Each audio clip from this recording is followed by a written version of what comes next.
அப்படின்னா திமுக நான் திட்ட வேண்டிய அவசியம் என்ன? திமுக ஏன் பெண் நிறுவனம் எனக்கு போட வேண்டிய அவசியம் என்ன? எதுவுமே நடக்காதனால சரி ஓகே திமுக மேல இருக்கக்கூடிய வன்மத்தை நம்ம கொடுத்துருவோம் அப்படிங்கிற மாதிரி அந்த ஒரு பார்வையில கேக்குறாங்கல்ல. வன்மம் எல்லாம் இல்ல கண்ணா. அப்படி சிஏடிஎம்கே அடி ஏன் திட்டுறான்? இப்ப நீங்களே ஒத்துக்கிறீங்க.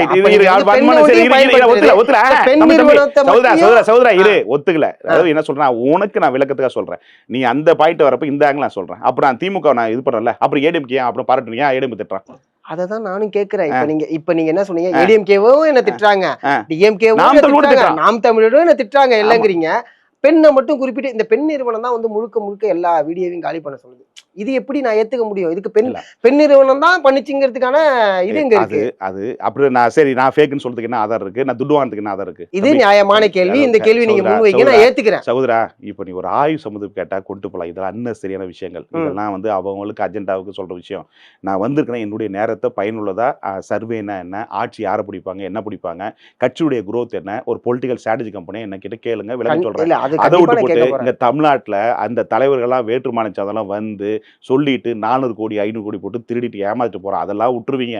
ஒரு தமிழனா வந்தா உங்களுக்கு இடிக்கும். ஏன்டா சொல்லிட்டா கசக்கும். என்ன சொல்றேன், எனக்கு வந்து நான் பெண்ணூர் ஒரு மூத்த ஒரு பத்திரிகை துறையில ஒரு சேனல் இருக்காங்க. அவங்க கிட்ட கூப்பிட்டானா உங்க வீடியோ வந்து பேர் சொல்லக்கூடாது, ஏன்னா அவங்க என்ன விசுவாசிங்க. அப்படி ஒரு பிரபலமான தொலைக்காட்சியில் இருக்கவங்க அவங்க கூப்பிட்டானா உங்க வீடியோ எல்லாம் பிரைவேட் போட சொல்லிட்டானா அப்படி என்னப்பா கேட்டப்போ பெண்ணூர் தான் டைரக்ஷன் கொடுத்து அந்த வீடியோ எல்லாம் கம்ப்ளீட் பிரைவேட் போட சொல்றாங்க. அப்படி சொல்ல போகிற எல்லாத்தையும் செலவும் ஒட்டுமொத்த வீடியோ பிரைவேட் போட்டிருக்காங்க.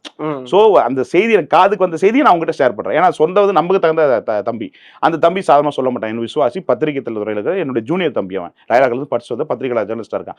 அப்புறம் போது இந்த இது புலம்பட்டு போச்சு. அப்புறம் ஏடிஎம்கே என்னன்னா எம்பத்தூர் டெபாசிட் சொல்றதுல அவங்களுக்கு அந்த மனசு சங்கடப்பட்டு அவங்க இது பண்ண ஆரம்பிச்சிட்டாங்க.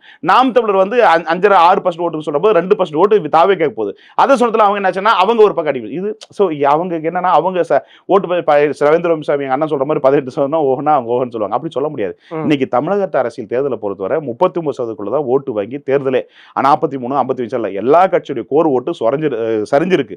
இன்னைக்கு தாவேக்கால எல்லா கட்சிக்கும் பாதிப்பு தான். அதிமுக பாதிப்பு, திமுக பாதிப்பு தான்.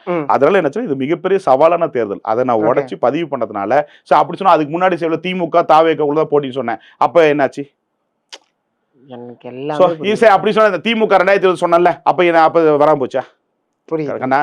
யதார்த்தங்களை ஏத்துக்கணும். உண்மையான விஷயம். ஏன்னா நானே வந்து எனக்கே 2 ஆய்வுல அப்படி சொல்லணும். போன பிரஸ் மீட்ல விஜயவே நான் திட்டினேன். என்னடா அது இதெல்லாம் வந்து என்னடா இவ்வளோ இந்த காலத்துல இவ்வளவு விஞ்ஞானத்தை இப்படி இருக்கான்னு. ஆனா தமிழ்நாடு என்னையே ஏத்துக்க முடியல. ஆக்சுவலா தமிழ்நாடு முழுக்க இந்த ஆய்வு போய் 3 ஆய்வு ஒப்பிட்டு பார்க்குற போது ஸோ நம்ம வந்து போற கணக்கு தப்பு. நம்ம நடிகர் சொல்லி அசல்ட்டா இட போடக்கூடாது, கமலஹாசன் மாதிரி இது பண்ணக்கூடாது.